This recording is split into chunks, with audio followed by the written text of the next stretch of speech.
Bonjour à tous et bienvenue sur Crypto Signal.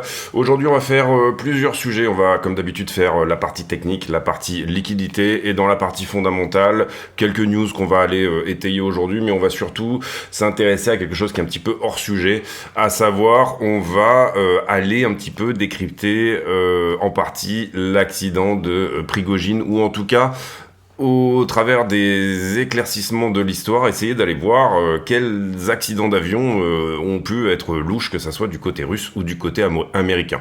Donc totalement hors sujet, mais je suis passionné de géopolitique et je suis passionné également d'aviation.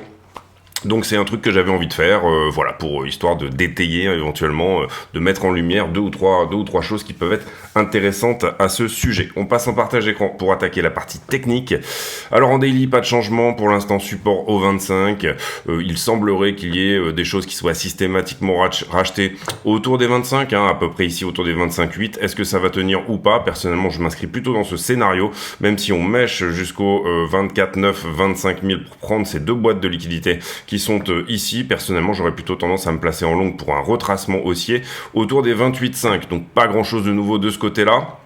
Vous pouvez très bien avoir une direction préférentielle short à ce stade, c'est-à-dire privilégier la 4 heures, on va dire, à la tendance globale plutôt weekly. Aucun problème avec ça. Personnellement, moi, c'est pas dans ce cadre-là que je m'inscris, mais on ira voir en fin de vidéo la liquidité. J'en profite pour vous dire de ne pas hésiter à mettre un like si le contenu vous plaît et si jamais vous voulez, bien évidemment, aider la chaîne à pousser vers le haut. En ce qui concerne ETH, c'est à peu près la même chose, autour des 1641.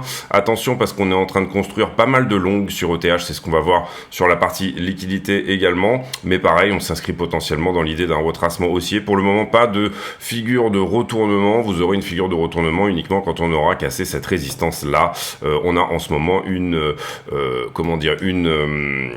liquidité qui est un petit peu revenue à plat, une volatilité qui est un petit peu revenue à plat, donc pas grand chose d'intéressant à dire de ce côté là. On reviendra en fin de vidéo sur plutôt la partie qu'on qualifiera de 5 minutes, toute petite time frame, pour voir si on a effectivement des structures de retournement dans ce cadre-là. En ce qui concerne par contre le total 3, on a peut-être quelque chose qui est en train de se mettre en place qui pourrait éventuellement évoquer un retracement haussier, c'est-à-dire que les alts ont l'air de souffrir un petit peu moins, ou en tout cas potentiellement de s'inscrire dans une potentielle tendance haussière dorénavant. On a cette petite structure de retournement. On considérera réellement qu'elle est en train d'avoir lieu à partir du troisième creux qui est plus haut que le précédent, c'est-à-dire après ça. Maintenant, il est tout à fait possible que on soit ici dans un bear flag, sous-entendu une potentielle structure qui est plutôt baissière. Vous comprenez ici que ça veut dire une forme d'accumulation mais qui rejette, et que potentiellement derrière on peut s'inscrire dans un biseau comme ceci. Stablecoin dominance, est-ce qu'on a un petit peu plus d'infos que d'habitude sur la 4 heures? Eh bien, pour le coup, c'est plutôt bullish pour la stablecoin dominance, en tout cas une structure en descente comme ceci. Maintenant, à voir si vraiment tout ça se met en place. Si jamais on casse ici en bas, ça sera plutôt un double top qui sera en train de se former. Pour le moment, c'est pas réellement cassé. Vous voyez qu'il y a une réaction sur le support. Donc, à voir ici si on se retourne vers le bas ou vers le haut. Mais attention, la stablecoin dominance peut très bien être dans une... Vous voyez ici cette très belle structure de retournement qui est comme ceci. Et désormais, on s'inscrit pour le coup dans une structure haussière sur la stablecoin dominance.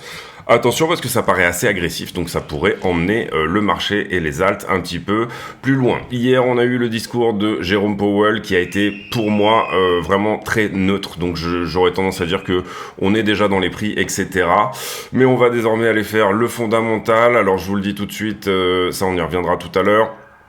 Je vous le dis tout de suite, au niveau du fondamental, on a déjà des propositions de taxes par rapport à la DeFi aux États-Unis. C'est-à-dire que l'IRS, donc l'institut qui perçoit les taxes aux États-Unis, est peut-être en train de clarifier le statut de la DeFi, etc. Et potentiellement, vous devrez être obligé de déclarer tout simplement vos revenus DeFi dans le futur. C'est une proposition qui est en train de se mettre en place. Également, donc ça, on va passer là-dessus.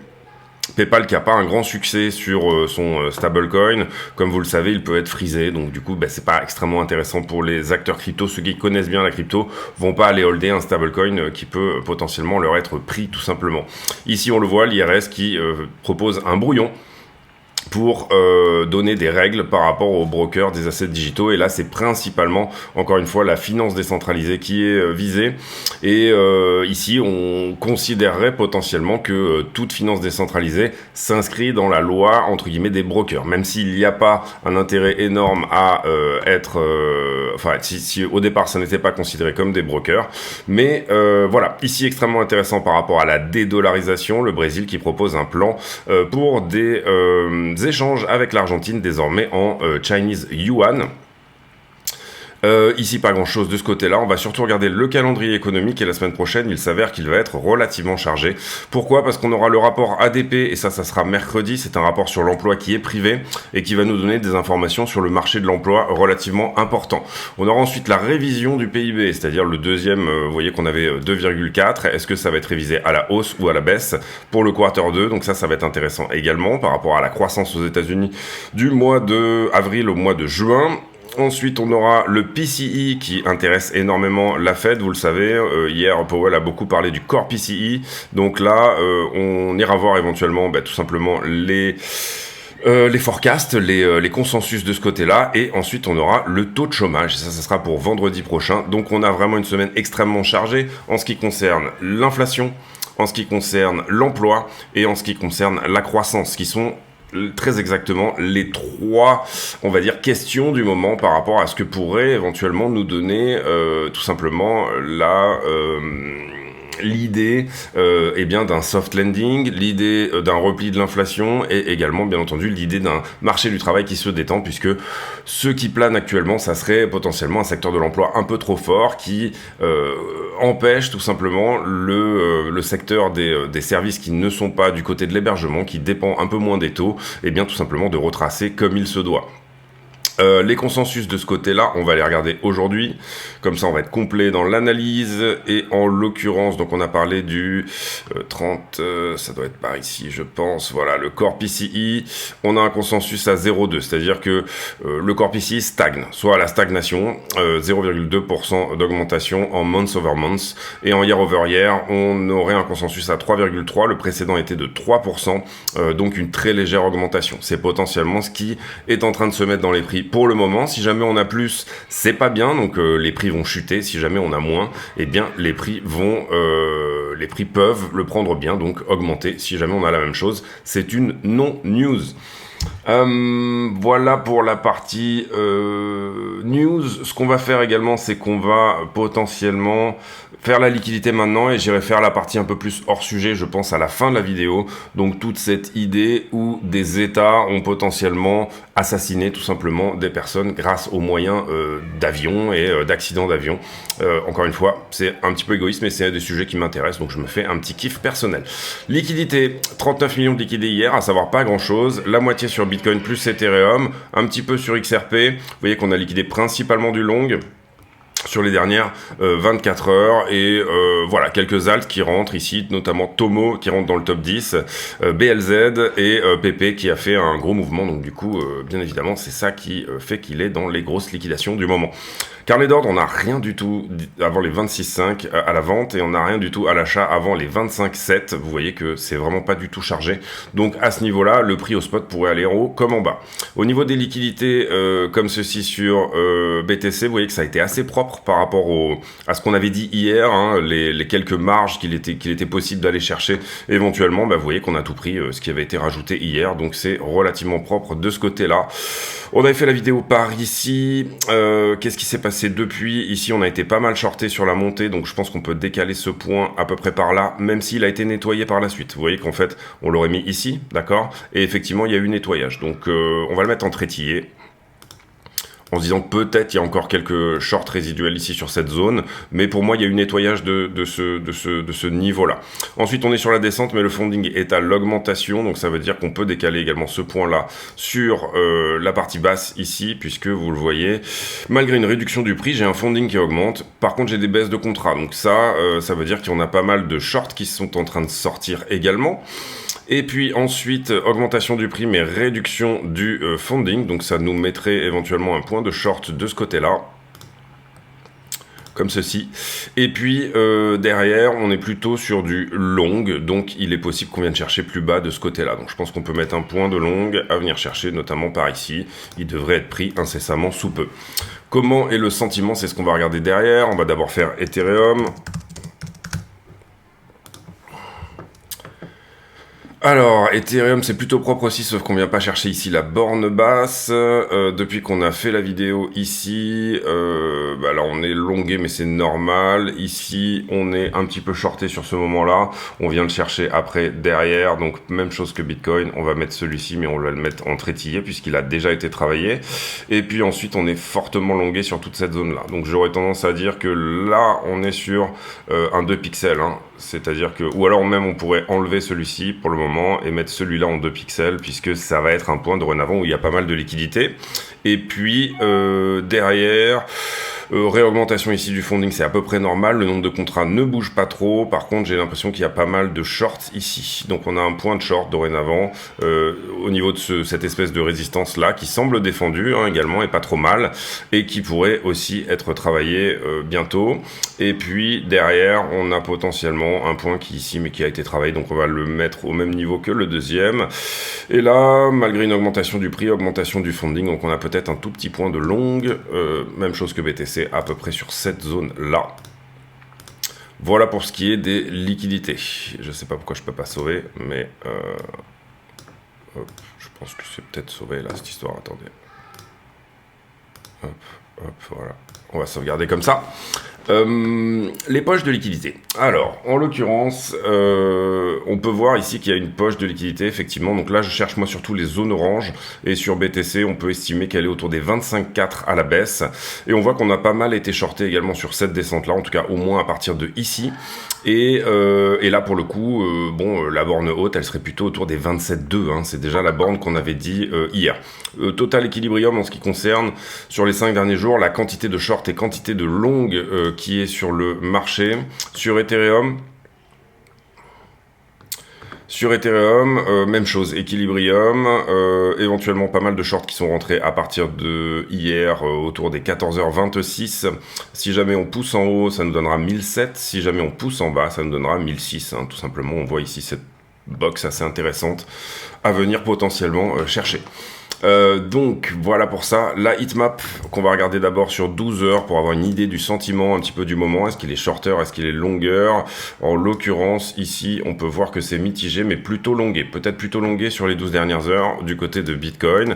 Et quand on regarde la 7 jours, pour moi la 7 jours ne ment pas, hein, c'est celle où on a la vraie liquidité du moment. Et bien on est en train de prendre ici un petit peu de force au niveau de cette petite box, donc entre les 25,7 et 25,5 et puis très légèrement également au niveau de 25,2 à 25. Donc on va en augmenter l'opacité. On est très légèrement aussi en train de prendre un petit peu de force autour des 26,5 et la grosse box de liquidité la plus importante, elle se trouve dorénavant à 27 050. Donc, ce truc-là peut partir haussier comme baissier, mais attention à cette grosse zone ici qui est en train de se fortifier. Étant donné qu'on latéralise sur la zone, on est en train de créer une belle boîte de liquidité ici sur cette zone-là sur Bitcoin. En ce qui concerne Ethereum, on va faire la 12 heures d'abord. La 12 heures, vous voyez ce gros point de long là ici qui pourrait être travaillé, c'est celui que je vous ai mis tout à l'heure sur la charte, et également quelque chose au 1628. Donc on a été pas mal longué sur Ether sur les 12 dernières heures. Et au niveau des poches de liquidité, on voit que ça a forci ici dans le jaune au niveau des 1625. Donc pour le coup, là où Bitcoin a une boîte de liquidité qui n'est pas énorme, pour le coup sur Ethereum elle est plutôt intéressante. On voit aussi cette très grosse boîte de liquidité au-delà des 1745, une autre boîte au-delà des 1840 et à la baisse les 1500 qui commencent également à jaunir. Donc ce truc là, je vois en tout cas sur Ethereum qu'on est plutôt à l'équilibrium sur la 7 jours, que ça peut partir dans un sens comme partir dans l'autre. Le sentiment est relativement mitigé sur les 7 derniers jours. On retourne sur le prix, on va ici je pense aller faire l'augmentation des boîtes de liquidité. On voit que celle-ci a très légèrement augmenté ici, mais c'est très léger, donc quelque chose comme ça. Voilà, on va la mettre un petit peu plus. Celle-là par contre elle est vraiment en train de prendre de l'opacité également, donc on va la mettre comme ceci, et celle-ci est en train de prendre de l'opacité également, donc on va la mettre encore plus importante. Voilà, plus de liquidité peut-être au sud que au nord, mais vous vous rappelez qu'on a regardé la zone des 27,3 et celle-ci était carrément dans le jaune, donc on va la mettre vraiment à peu près à la même opacité que celle-là. Donc voilà pour moi ce qu'il est en train de se passer. Pour le moment, vous voyez qu'on est dans un range, il est tout à fait possible que ce range s'écarte, grossisse. La question étant, bien évidemment, est-ce que de ce côté-là, on n'est pas en train de construire quelque chose avec beaucoup d'argent, donc en longue, ou alors est-ce que c'est l'inverse? Où est l'argent, hein? Sous-entendu, eux ont-ils l'argent d'essouffler les vendeurs et donc du coup de faire bouger le prix dans le sens dans lequel ils veulent aller, ou alors est-ce que c'est la partie haute ici, les shorters qui ont effectivement l'argent. Quand on regarde, on va faire les time frames plus petites parce que vraiment mon sujet suivant est pas du tout crypto, donc du coup je laisserai juste les gens qui veulent rester dessus et bien rester dessus tout simplement. Qu'est-ce qu'on avait là? On avait au moment une forme d'incertitude ici, et c'est assez souvent qu'on voit des ranges se construire comme ça, au début par un triangle, d'accord, d'indécision, ce triangle qui casse en haut et ensuite qui recasse en bas, d'accord, ça vous donne la formation d'un range. Pourquoi? Parce que tout simplement ici on casse la distribution qui est celle-ci et on casse l'accumulation qui est celle-ci. Grâce à ça vous pouvez potentiellement établir des points pivots. On avait vu notamment ici que on avait une accumulation qui était assez agressive et qui finalement se calmait. On a dit que probablement les 27,8 seraient attaqués et c'est ce qui s'est passé. Et puis derrière là on est sur une structure qui vient casser sa distribution, vous le voyez avec un premier fake out ici, et là vraiment une vraie cassure de distribution. Donc ce qu'on va faire, c'est que la distribution qui est celle-ci ici, eh bien on va la remonter tout simplement comme ceci, pour éventuellement établir une nouvelle indécision. Vous comprenez là que du coup le point pivot il était quelque part par ici entre les deux, hein, donc on va rajouter un niveau ici, et vous voyez qu'il a été relativement bien défendu par le passé, un niveau ici qui pourrait probablement être revisité. Celui-ci on va l'enlever puisqu'on est vraiment allé au niveau inférieur. Cette accumulation-là également est perdue, et voici la nouvelle accumulation qui dorénavant se pose à nous. On a attaqué effectivement le point pivot de cette traîne qui était agressive, on a attaqué également celui-là, donc pour moi voilà, on est là dans un concept à peu près propre pour se dire que le bas de la distribution pardon, qui est ici semble avoir tenu, hein, donc ici comme ceci, ça pourrait peut-être nous donner ici une pente. Donc pour le moment, voilà où on en est, et si jamais bien sûr on casse l'une ou l'autre vers le haut ou vers le bas, on pourra se dire qu'on est plutôt en train de se diriger vers une boîte de liquidité plus qu'une autre, d'accord, hein, ça paraît logique de penser comme ceci. On a un petit peu mangé de cette boîte hier, elle était un petit peu plus grosse, hein, et on l'avait réduite au moment du discours de Powell, c'est ce qui a été fait. On n'a pas vraiment touché celle-là, donc ça semble avoir tenu, donc je parle ici des 25,8. Est-ce que c'est fait pour tenir ad vitam aeternam, ou est-ce que à force de tout simplement taper au carreau et bien de ce support-là, on va laisser quelque chose glisser en dessous pour venir prendre éventuellement de la liquidité retail. Prendre de la liquidité retail, ça veut dire que dans cette bougie-là, eh bien ceux qui ont plus d'argent vont venir défendre tout simplement leur position. Ces mèches les intéressent, hein, c'est quelque chose que j'explique beaucoup sur la chaîne, pour faire grossir encore plus leur position. À partir du moment où il y aura essoufflement ici des vendeurs, c'est-à-dire prise de profit de ces gens-là, eh bien à ce moment-là, on pourra éventuellement avoir le vrai mouvement vers le haut. En tout cas, c'est le scénario qu'on défend. Maintenant, encore une fois, je vous le répète, si vous voulez être dans une direction préférentielle short, aucun problème avec ça. À partir du moment où vous avez un risk management où vous vous dérisquez rapidement, notamment dans cette zone-là, il n'y a aucun problème avec ça. C'est vraiment pas un souci. Vous pouvez même dans ce type de structure jouer du bidirectionnel, ça n'est pas du tout un problème. Être un trader de range et trader ça, également pas un problème du tout. Bref, votre stratégie n'est pas la mienne, donc du coup, vous devez avoir tout simplement juste une stratégie et un risk management en fonction de tout ça. Voilà pour les petites time frames, on va désormais aller traiter le sujet. Le sujet, c'est effectivement la mort de Prigojine, si tant est qu'il soit mort, mais je pense vraiment que c'est le cas. La mort de Prigojine qui, potentiellement, place Poutine dans cette dimension un petit peu parrain, etc. Et cette idée de mafia, etc. Alors moi j'ai toujours dit, la mafia, l'argent n'a pas de frontières, c'est-à-dire que la mafia elle est mondiale. Il n'y a pas ici nécessairement de mafia russe ou de mafia américaine, il n'y a qu'une mafia qui fait du business, notamment ici on parle de l'Afrique, hein, puisque c'était l'enjeu par rapport à Prigojine, et en l'occurrence on a déjà eu des précédents d'États qui s'étaient plus ou moins mis d'accord pour tout simplement se débarrasser d'un élément qui était un petit peu gênant. Donc, encore une fois, l'argent, comme il n'a pas d'odeur, il n'a pas de frontières également. Et on va parler du coup donc de ce crash d'avion effectivement de Prigojine, qui en soi, semble avoir peut-être été effectué soit par une bombe à bord, soit par un missile. D'après les pilotes, enfin les gens qui sont plutôt chevronnés que moi personnellement je suis, on serait plutôt sur une bombe à bord ou sur un problème structurel sur l'appareil, mais bon ça c'est quand même bizarre qu'il y ait un accident de ce côté-là, à peine 2 mois après le coup d'État. Donc du coup, ici il faut comprendre plusieurs choses. Déjà, on va savoir si tout ça est réellement quelque chose qui est global, sous-entendu un assassinat mafieux, que ça soit par Poutine, avec éventuellement un aval de la défense aérienne, bien évidemment, russe, donc Shoigu en l'occurrence, et qu'on a appuyé sur le bouton et qu'on a dit bon bah ça y est, ça s'en est terminé, de Prigojine. Première hypothèse, pourquoi pas? Personnellement, j'y crois pas énormément, mais pourquoi pas? C'est bien évidemment ce qui va rentrer dans les médias mainstream, etc. Et c'est pourquoi pas. Voilà, c'est quelque chose que de toute façon il faut intégrer dans la mesure où on ne sait pas. On saura plusieurs choses par rapport à ça. D'abord parce que quand vous avez un accident d'avion, théoriquement vous avez le constructeur de l'avion qui rentre dans l'enquête. Donc là, il est brésilien en l'occurrence, il s'agit d'Embraer. Et puis vous avez également le constructeur du moteur. Donc en l'occurrence là c'est Rolls-Royce. Donc c'est on va dire la partie qu'on va qualifier plutôt d'anglo-saxonne. Donc théoriquement, quand il y a un accident d'avion, c'est des choses qui se mettent en place et ils font automatiquement, bien évidemment, partie de l'enquête.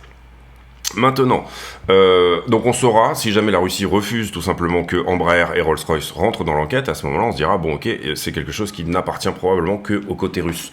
Pour moi, je regarde les faits ici, je regarde quelles peuvent être éventuellement l'idée et les faits, et en l'occurrence, si on voit que Embraer et Rolls-Royce rentrent dans l'enquête, à ce moment-là on pourra imaginer que c'est plutôt quelque chose, une décision qui a été prise globalement. Globalement pourquoi? Parce que, on va dire, la mort de Prigojine profite aussi aux États-Unis d'une certaine manière, donc la CIA, et elle profite également potentiellement bien évidemment à la France-Afrique qui avait en son temps peut-être des problèmes du côté de Wagner. Maintenant, est-ce que bien évidemment on pense que les tensions en Centrafrique ne vont pas nécessairement se calmer pour autant, mais bon, on a quand même ici un personnage qui avait on va dire bonne presse du côté de la France-Afrique et qui se retrouve tout simplement eh bien avec le bocal éclaté, on va dire ça comme ça.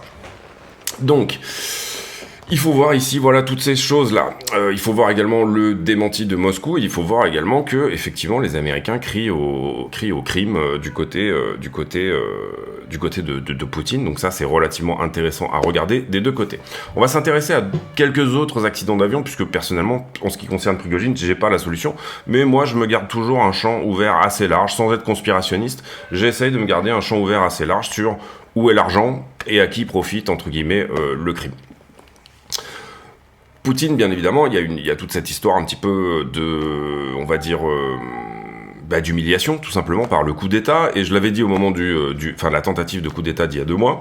Et je l'avais dit au moment du coup d'État, j'ai dit, je pense que Prigojine avait pris un chèque de Poutine pour mettre en place tout ce qu'il a mis en place. Et puis derrière, il a pris un chèque de la CIA, ou en tout cas du conglomérat autre, pour éventuellement faire un coup, effectivement. Ce coup a foiré, et derrière, il a repris un chèque de Poutine pour tout simplement se taire, et puis rentrer à la maison, enfin rentrer en tout cas en Biélorussie, comme ça a été le cas.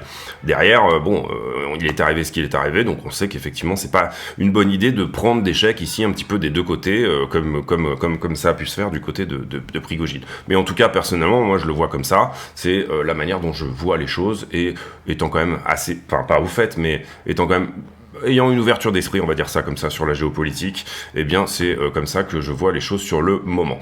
On va s'intéresser à un autre accident d'avion qui avait eu lieu dans les années 60, 1961, et en l'occurrence ici il s'agit tout simplement du secrétaire général des Nations Unies.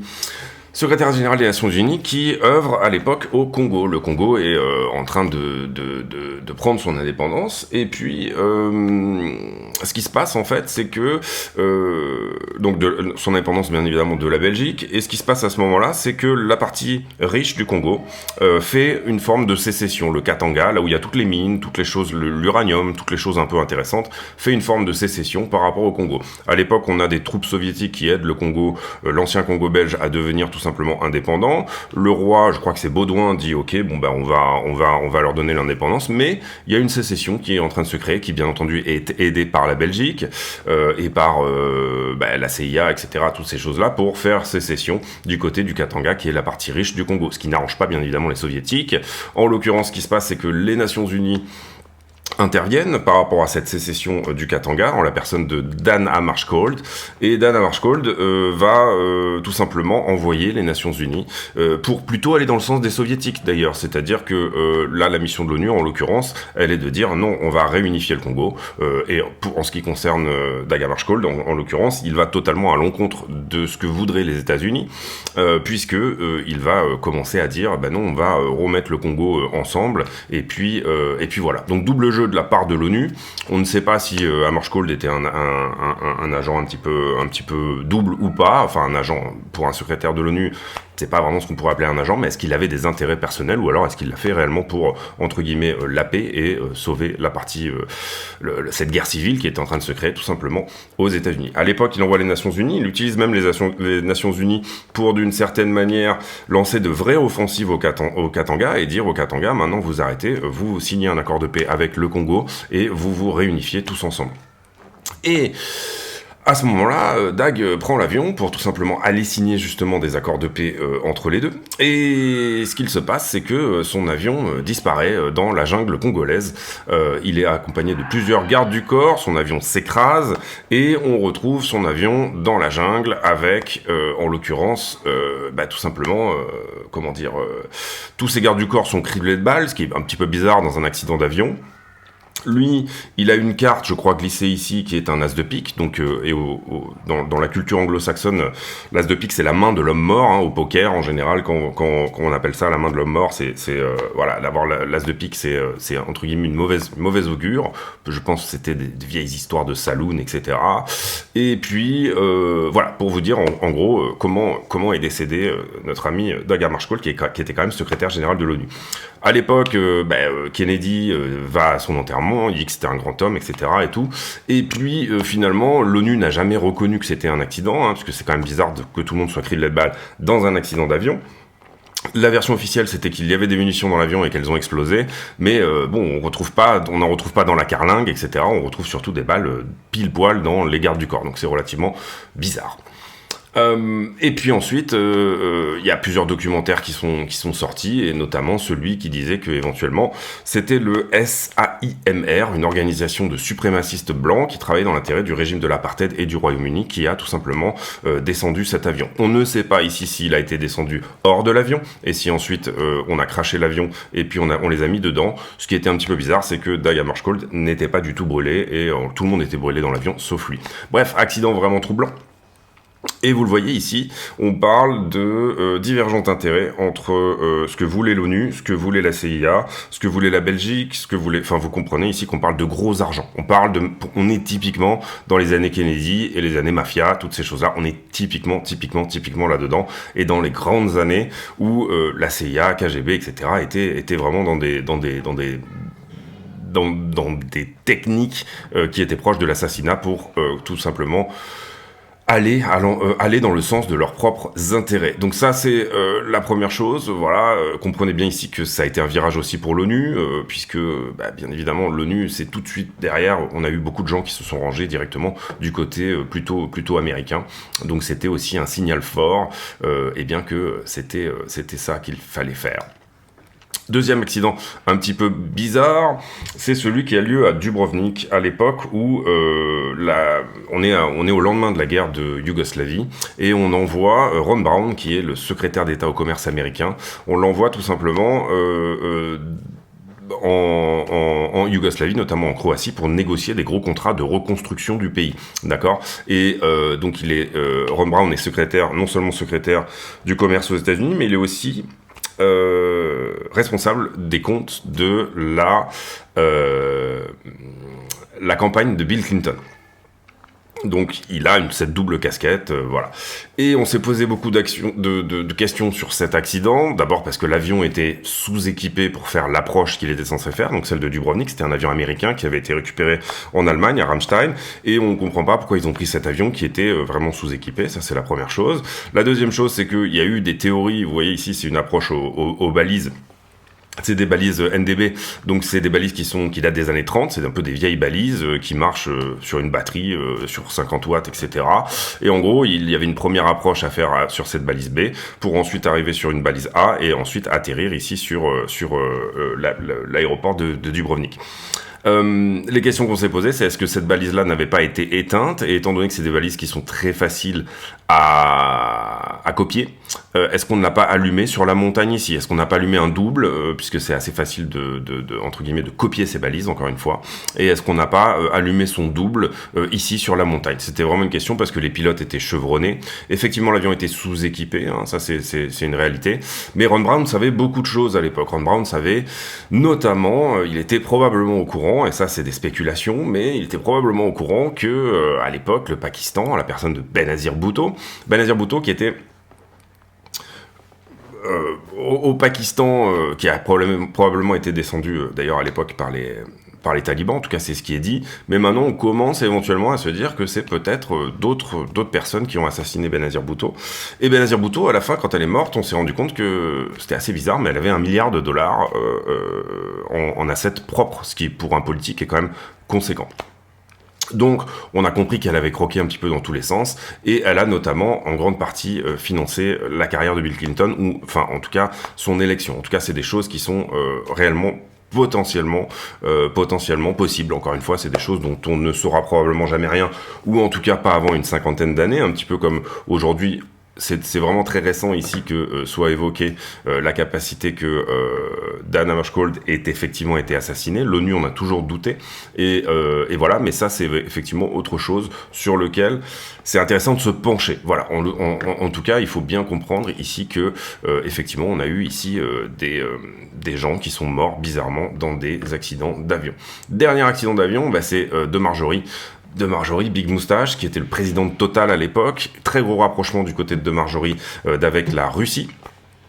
Et à l'époque, énormément de champs pétroliers en Russie qui sont négociés par Total, ce qui n'arrange pas nécessairement non plus les Américains, ou en tout cas ce rapprochement, on sait que les Américains n'ont pas nécessairement ici envie, tout simplement, que les Français se rapprochent de la Russie. Et Marjorie décolle avec son Falcon. Il est au décollage, mauvaise condition météo, on est en train de déneiger, et il y a une déneigeuse qui se trouve être au milieu de la piste, avec son chauffeur dedans, visiblement peut-être alcoolisé, en tout cas désorienté, et qui s'est vraisemblablement trompé de piste à déneiger, ou en tout cas qui ne sait plus où il est. Donc Marjorie est tuée avec les 3 membres d'équipage, et en l'occurrence ici c'est quelque chose qui arrive en Russie.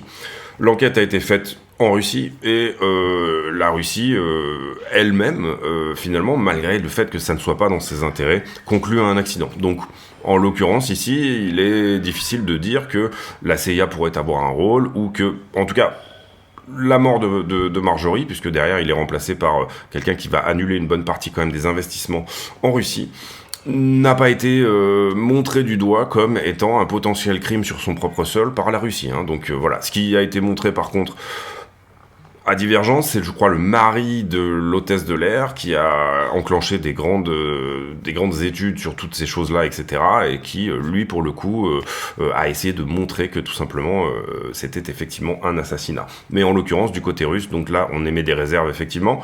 Mais ce qu'on peut éventuellement penser, c'est qu'il y avait des intérêts à ce que de Marjorie, qui était extrêmement pro-russe à l'époque, soit effectivement, et on parle ici de 2014. Faut comprendre que 2014, c'est aussi des années en Ukraine où ça se passe pas nécessairement extrêmement bien, et c'est des années où théoriquement tout le monde prend des mesures de sanctions contre la Russie, notamment par rapport à l'annexion, ou l'annexion sous référendum, ou enfin bon, voilà, l'annexion, oui, de la Crimée.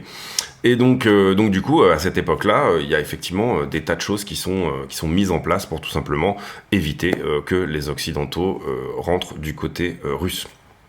Également, de Marjorie avait beaucoup investi sur l'Arctique. Donc la Russie récupère quand même une partie des investissements, même si Total a gardé des intérêts là-bas. La Russie récupère aussi, elle a peut-être potentiellement des intérêts à le faire, récupère une partie des investissements de Total sur la partie arctique, notamment l'ouverture de la route des glaces, je sais plus comment elle s'appelle, mais la route arctique en gros, qui est ouverte par des brise-glaces propulsées par énergie nucléaire, et il y a notamment un des plus gros brise-glaces qui s'appelle Christophe de Margerie, en hommage à Christophe de Margerie, tout simplement. Donc, pour conclure, voilà, ça m'intéressait de faire ce sujet, notamment en grande partie également par rapport à cet accident-là. Pour conclure, à qui profite tout simplement l'accident de notre ami Prigojine? Un petit peu à tout le monde. En l'occurrence, ici, on peut imaginer que si nos enfants connaissent un jour la vérité, c'est déjà beau, mais que nous, en tout cas, on en saura peu de choses, que ça soit si jamais ça a été commandité côté russe ou si jamais ça a été commandité côté global. Par contre, ce qu'on peut dire, c'est ça, je vous l'ai expliqué. La manière dont dont l'enquête va être faite, est-ce qu'ils acceptent que les Brésiliens de Embraer et les Anglais de Rolls-Royce viennent tout simplement mettre leur nez dans l'enquête? Auquel cas, on peut imaginer que si l'enquête est bidonnée, c'est quelque chose de plutôt global. Et bien évidemment, pourquoi, enfin c'est quelque chose qu'on peut se demander aussi, pourquoi tout l'apparatchik, tout l'appareil entre guillemets technique et logistique de Wagner se trouvait dans cet avion-là précisément. Théoriquement, vous essayez de diviser quand même et de pas voyager ensemble. Alors est-ce que Prigojine a fait cette erreur? Possibilité. Deuxième possibilité également, l'avion a eu une trajectoire un petit peu bizarre. Est-ce qu'ils n'ont pas été prévenus par radio que effectivement il se passait des choses? Ou alors est-ce que tout simplement on n'a pas essayé de les dérouter de leur route pour juste les faire sortir d'un couloir aérien? Et vous savez que quand vous ne répondez pas à la radio ou ce genre de choses-là, il y a ordre d'abattre un appareil dorénavant depuis le 11 septembre qui sort de son couloir aérien, de sa route normale entre guillemets. Est-ce que cet avion a été arraisonné?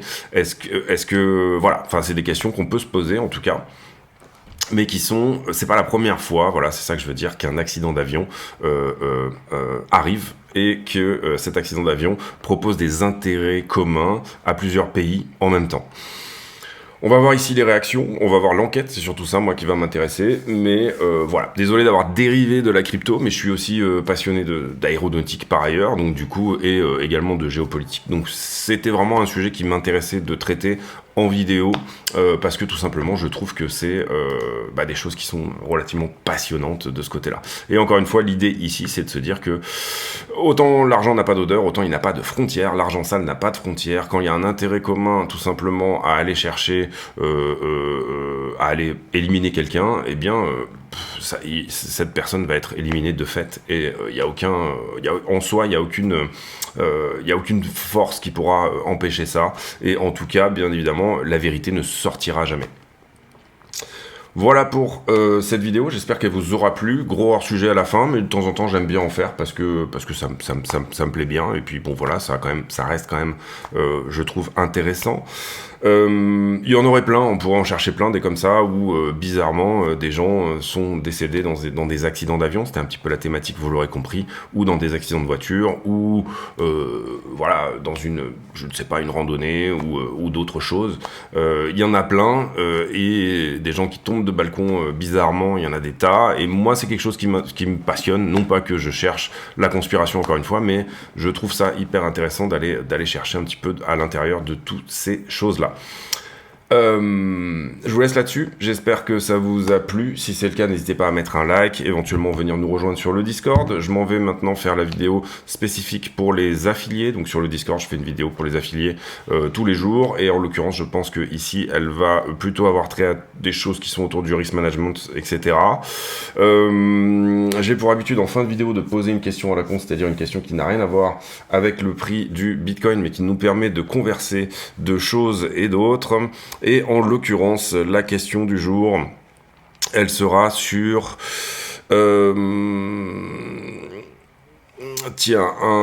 si vous deviez conserver un objet, un seul, qui appartient à une autre personne, mais pour vous souvenir de cette personne, ou si vous conservez même un objet, eh bien, quel serait-il? Voilà, ça sera la question du jour, un petit peu glauque, mais voilà, il y a des questions à la con, il y a aussi des choses glauques. Je vous laisse là-dessus, on se retrouve demain, portez-vous bien, à très bientôt, ciao.